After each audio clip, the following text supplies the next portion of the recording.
Halo, perkenalkan nama saya Ahdiat Nurzaki, NIM 2020 7008. Di sini saya akan menjelaskan tentang kanker payudara.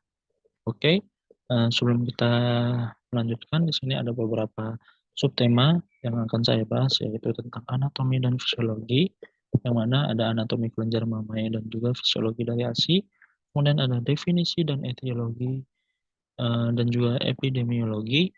Kemudian ada klasifikasi dan faktor risiko, patofisiologi, kemudian ada penegakan diagnosa dan juga stadium, kemudian ada diagnosa banding, kemudian ada tata laksana, kemudian komplikasi dan juga prognosis. Oke, kita masuk ke yang pertama yaitu anatomi dan fisiologi. Untuk anatominya sendiri, di sini anatomi dari payudara sendiri terdiri dari adanya dinding payudara, kemudian adanya kostea atau tulang, adanya tulang, kemudian ada musculus pectoralis, ada musculus pectoralis mayor dan juga minor, kemudian ada juga lobulus-lobulus, yang mana lobulus ini seperti mahkota pada bunga yang uh, mengelilingi payudara, kemudian ada areola, kemudian ada nipple atau puting susu, kemudian ada uh, ductus, uh, ada ductus, ini ada juga ductus lactiferus, kemudian ada jaringan adiposa atau lemak, kemudian ada juga kulit. Bisa kita lihat di sini ini merupakan ductus dan juga ini merupakan lobulus-lobulus. Kemudian dalam payudara sendiri, dalam payudara di sekitar payudara dikelilingi oleh nodus limfatik, beberapa nodus limfatik seperti yang dapat kita lihat di sini ada beberapa nodus limfatik, seperti nodus limfatik sentral, lateral, posterior, anterior, dan juga interpectoralis dan lain sebagainya. Kemudian kita masuk ke fisiologi. Untuk fisiologinya sendiri di sini terjadi ketika saat mendengar suara bayi menangis, maka akan terjadi respon di otak yang mana di sini hipotalamus akan uh, terjadi neuron oksitosin, yang mana neuron oksitosin ini dia akan kemudian berlanjut ke posterior pituitary. Nah, kemudian ada PIH cell ini dia akan ke anterior pituitary. Nah, untuk anterior pituitary di sini dia akan uh, meningkatkan hormon prolaktin, dan juga di sini di posterior pituitary dia akan meningkatkan oksitosin. Kemudian saat bayi menangis, maka ibu akan dengan segera mengambil bayinya dan juga melekatkannya pada payudara untuk memberinya ASI. Nah, saat pemberian ASI ini, saat bayi mulai mengisap puting ibunya, maka terjadi mekanoreseptor pada puting, yang mana di situ saat putingnya diisap oleh bayi, maka terjadi kontraksi otot polos dan juga adanya sekresi dari susu sehingga ASI dapat dikeluarkan.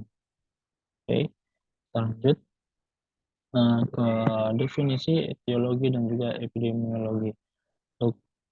Untuk definisinya sendiri, kanker payudara merupakan timbulnya benjolan abnormal pada sel-sel lapisan payudara, yaitu ductus dan juga lobulus pada jaringan kelenjar payudara.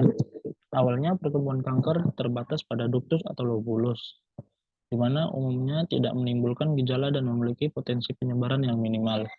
Tetapi seiring waktu, kanker payudara dapat berkembang dan menyerang jaringan payudara di sekitarnya. Dia dapat menjadi kanker invasif, kemudian menyebar ke kelenjar getah bening terdekat, dan juga ke organ-organ lainnya jika dia bermetastasis jauh. Kemudian untuk etiologinya sendiri, untuk etiologinya di sini ada beberapa faktor, merupakan multifaktorial, yang mana seperti diet dan juga faktor yang berhubungan dengan diet seperti peningkatan berat badan yang bermakna, kemudian diet diet tinggi lemak. Kemudian ada juga faktor risiko lain seperti minuman beralkohol dan juga perokok aktif. Kemudian ada juga regulasi hormon dan faktor reproduksi, yang mana di sini ada beberapa seperti menarche atau usia menstruasi pertama di usia kurang dari 12 tahun. Kemudian menopause terlambat atau lebih lama, di mana lebih dari 50 tahun. Kemudian ada juga belum pernah melahirkan, infertilitas, kemudian melahirkan anak pertama pada usia lebih dari 35 tahun, kemudian pemakaian kontrasepsi khususnya hormonal, dan juga tidak menyusui. Kemudian untuk epidemiologinya sendiri, epidemiologi pada kanker payudara sendiri ini hingga akhir tahun 2020 terdapat 7,8 wanita hidup yang didiagnosis menderita kanker payudara dalam 5 tahun terakhir, yang mana menjadikannya kanker payudara ini menjadi kanker yang paling umum di dunia. Kemudian menurut Globokan 2020, angka kejadian kanker payudara tertinggi ketiga di ASEAN dimiliki oleh Indonesia, yaitu sebesar 65.858 dan 40,3 per 100.000 wanita, diikuti oleh Filipina, Thailand, dan juga Vietnam. Kemudian menurut data kanker Indonesia, di sini kanker payudara menempati urutan pertama pada jumlah kanker tertinggi yang ada di Indonesia. Kemudian kita masuk ke klasifikasi dan faktor risiko. Untuk klasifikasinya sendiri, di mana klasifikasi dibagi menjadi 3, yaitu non-invasif, invasif, dan juga paget disease. Untuk non-invasif sendiri, yang mana kanker payudara yang bersifat non-invasif dibatasi dengan saluran-saluran dari payudara. Ketika terdapat kelainan pertumbuhan sel pada lobular payudara dan bersifat non-invasif, maka kondisi ini disebut lobular karsinoma in situ. Kemudian untuk invasifnya sendiri, kanker invasif yang bersifat invasif ini dapat tumbuh dan menyerang ke dalam jaringan di sekitarnya, dan sel-sel ganas dapat terpisah dari tumor induk untuk menyebar ke bagian-bagian lain atau bermetastasis ke dalam tubuh. Sel ini dapat tumbuh dan membentuk himpunan tumor baru pada organ-organ lain. Kemudian untuk paget disease merupakan bentuk kanker yang dalam taraf permulaan manifestasinya sebagai eksema menahun puting susu yang biasanya berwarna merah dan menebal. Paget disease juga merupakan suatu kanker intraduktal yang tumbuh di bagian terminal dari ductus lactiferus. Kemudian secara patologinya, ciri-cirinya seperti sel-sel paget, hipertrofi sel epidermoid, infiltrasi sel bunar di bawah epidermis.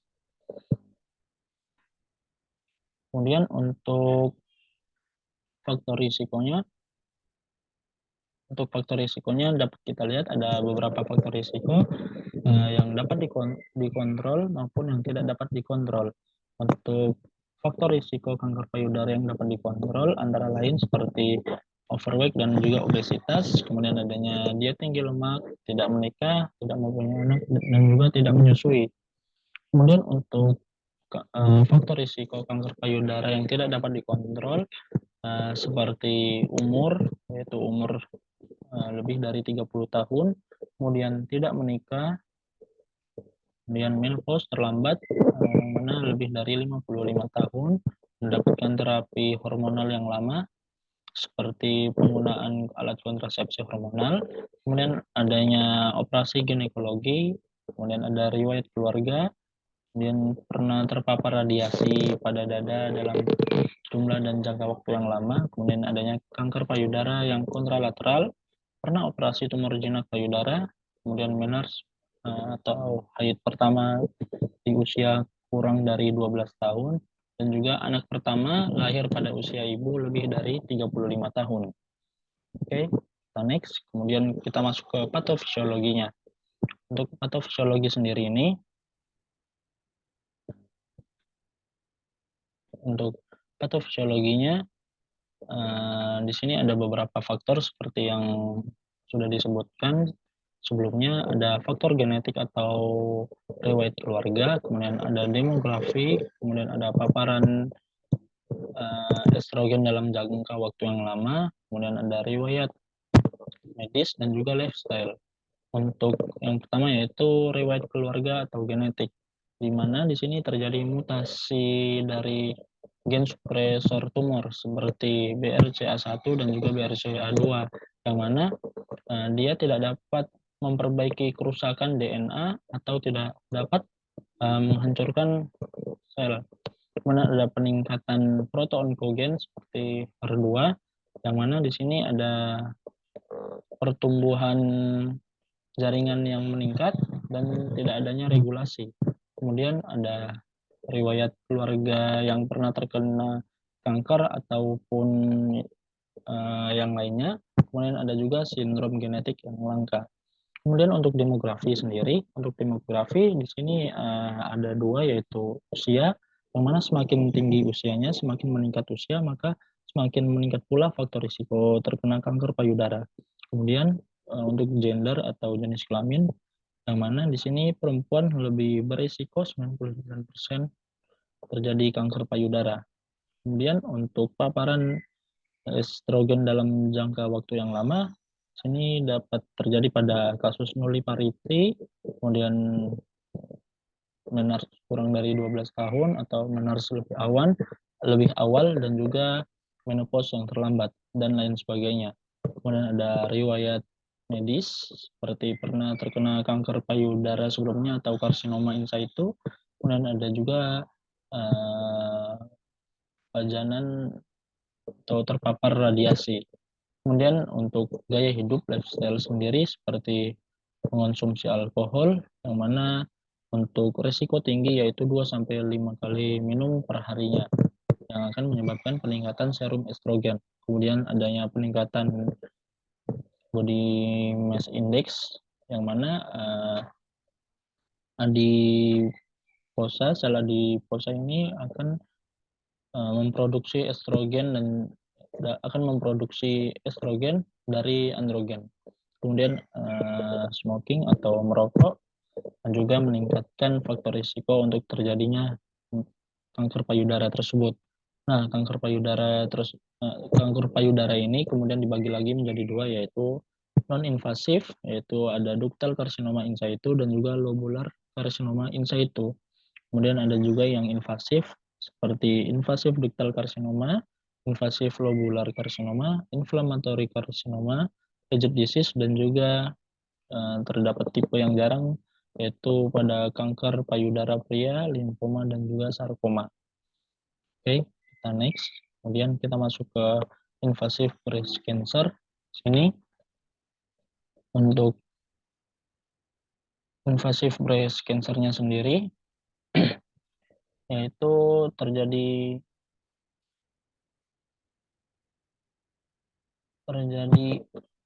pembelahan sel malignan yang cepat,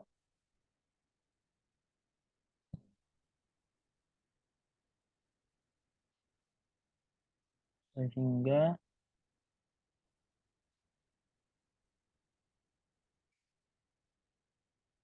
sel ganas membelah dengan cepat, sehingga sel yang tadi di sini dapat kita lihat, sel kemudian dikemas dalam ruangan yang terbatas, biasanya pada ductus atau lobulus.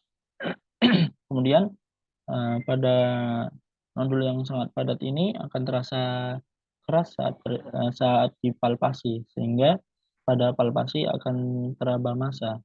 Kemudian sel-sel ganas tadi atau sel malignan akan bermigrasi dari tempat asalnya, yang mana dia akan memberikan sel asli batas yang tidak teratur, sehingga akan terjadi penampilan yang berbintik-bintik pada mamogram. Kemudian adanya invasi tumor ini dapat terjadi ke ligamen Cooper, yang mana ligamen Cooper ini merupakan ligamen yang membentuk dan mendukung morfologi normal dari payudara. Kemudian ada invasi juga ke ductus lactiferus di bawah nipple, yang mana infiltrasi tumor ini dapat memendekkan ductus sehingga akan terjadi tarikan atau refraksi puting ke dalam dan juga terjadinya enhancement atau peningkatan sekresi ductus, yang mana peningkatan sekresi ductus ini akan meningkatkan nipple discharge atau keluarnya cairan dari puting. Kemudian selain itu tumor juga dapat berinvasi ke otot pectoralis dan juga ke skin atau ke kulit, sehingga di sini akan terjadi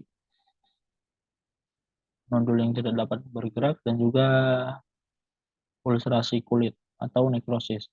Kemudian invasif kanker payudara ini juga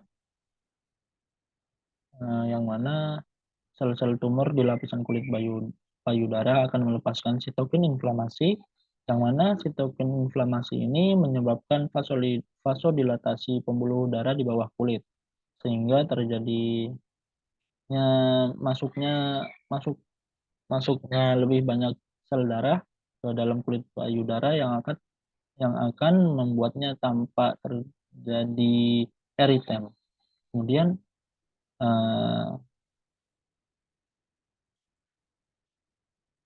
adanya infiltrasi sel tumor ke ductus limfatik, yang mana akan menyebabkan obstruksi drainase limfatik di cairan interstisial, kemudian cairan menumpuk di bawah kulit payudara, kemudian akan menyebabkan seperti POD orange tekstur atau kulit payudara nampak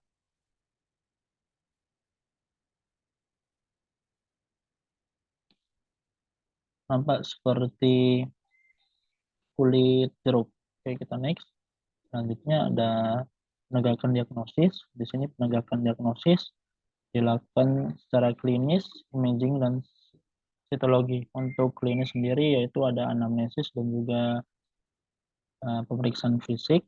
Untuk anamnesisnya kurang lebih sama seperti yang lain, yaitu kita menanyakan keluhan utama seperti benjolan payudara di sisi kiri, tampak retraksi puting, kulit berkerut seperti jeruk, kemudian adanya dimpling, kemudian seperti ukuran awalnya sebesar kelereng, akan tetapi saat ini berukuran 10 cm. Kemudian onset disadari sejak 2 bulan yang lalu, kemudian adanya keluhan lain yaitu ada benjolan pada aksila kiri. Kemudian ada juga faktor risiko lain atau riwayat keluarga, seperti tantenya pernah terkena payudara dan berujung kematian. Kemudian seperti faktor risiko yang lainnya. Kemudian ada pemeriksaan fisik. Untuk pemeriksaan fisik ini kita melakukan dengan sadari atau pemeriksaan payudara sendiri, yang mana langkah pertamanya itu kita melakukan inspeksi berdiri di depan cermin dengan tegap atau duduk.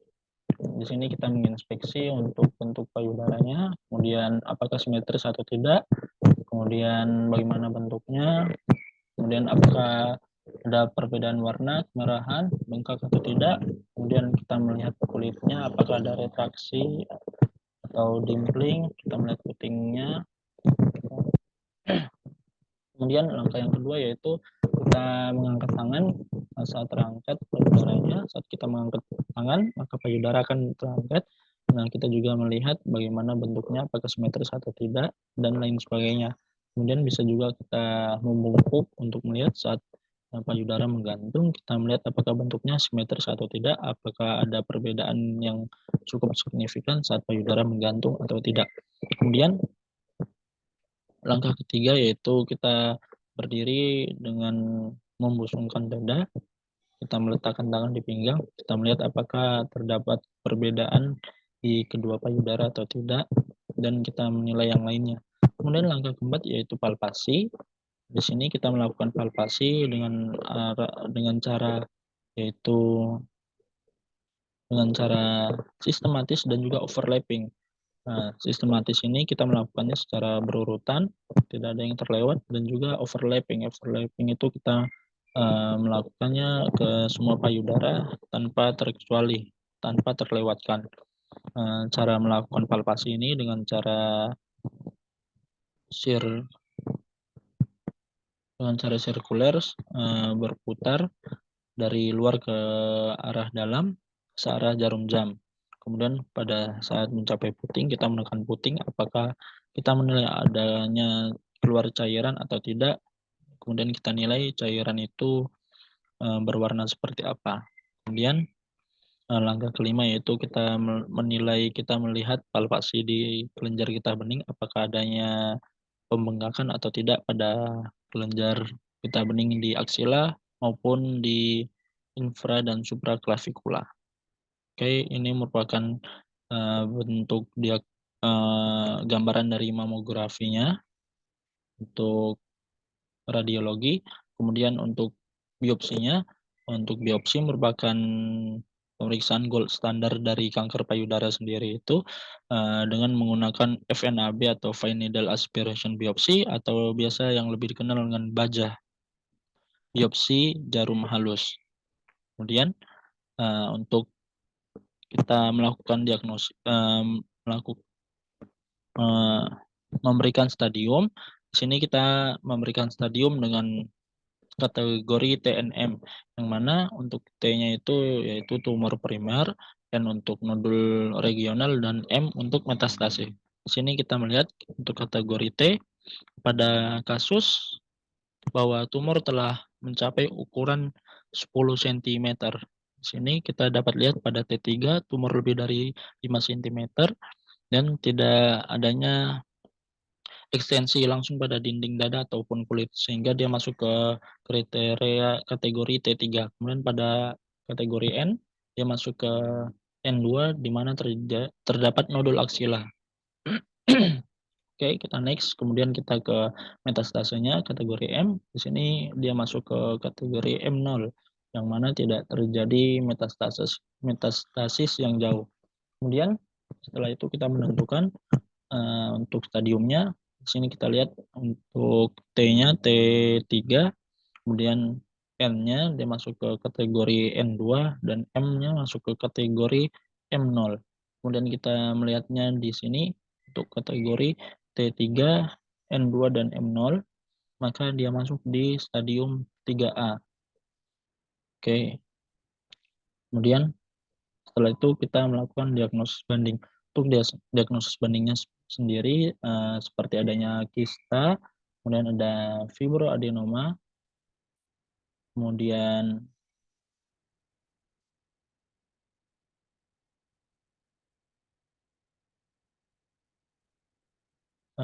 intraduktal papiloma dan juga mastitis atau bengkak dan nyeri pada payudara. Kemudian untuk tata laksananya di sini ada terapi, ada lokoregional dan juga sistemik dengan tujuan yaitu kuratif dan paliatif tergantung dari stadium kanker payudaranya tersebut. Kemudian kita masuk ke yang terakhir yaitu komplikasi dan prognosis. Untuk komplikasinya sendiri di sini ada komplikasi utama dan juga komplikasi akut.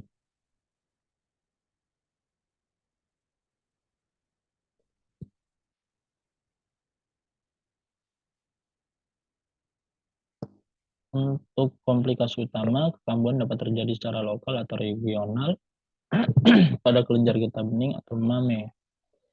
Dan juga dapat terjadi kekambuhan lokal yang terjadi di kulit dan dinding dan dada. Kekambuhan regional dapat terjadi di kelenjar getah bening, yaitu adanya nodus yang membesar di ketiak atau supraklavikula. Kemudian untuk komplikasi akut, metastasis jauh dapat terjadi di tulang, sumsum tulang belakang, otak, paru-paru, kemudian dapat metastasis ke tulang, menyebabkan fraktur patologi, nyeri kronik, dan juga hiperkalsemia. Metastasis ke paru akan mengalami gangguan ventilasi pada paru-paru. Kemudian untuk prognosisnya sendiri ini ditentukan oleh tingkat penyebaran dan potensi dari metastasis kanker payudaranya sendiri. Kemudian kita menilai ketahanan hidup pasien untuk berjuang melawan kanker ini, kemudian tingkat penyakit saat memulai pengobatan, kemudian gambaran histopatologi dan uji reseptor estrogen. Yang bila positif maka lebih baik. Kemudian untuk prognosisnya sendiri di sini untuk jika bila mana stadiumnya masih rendah, angka kehidupannya pun cukup tinggi, berkisar dari 80 sampai 90% tergantung dari stadiumnya. Jika stadiumnya masih 0, maka angka kehidupannya masih cukup tinggi, yaitu pada 95%, kemudian untuk stadium 1 di 88%, kemudian stadium 2 66%, kemudian stadium 3 di 36%, dan untuk stadium 4 di 7%. Oke, mungkin cukup sekian yang bisa saya sampaikan, kurang lebihnya saya mohon maaf. Terima kasih.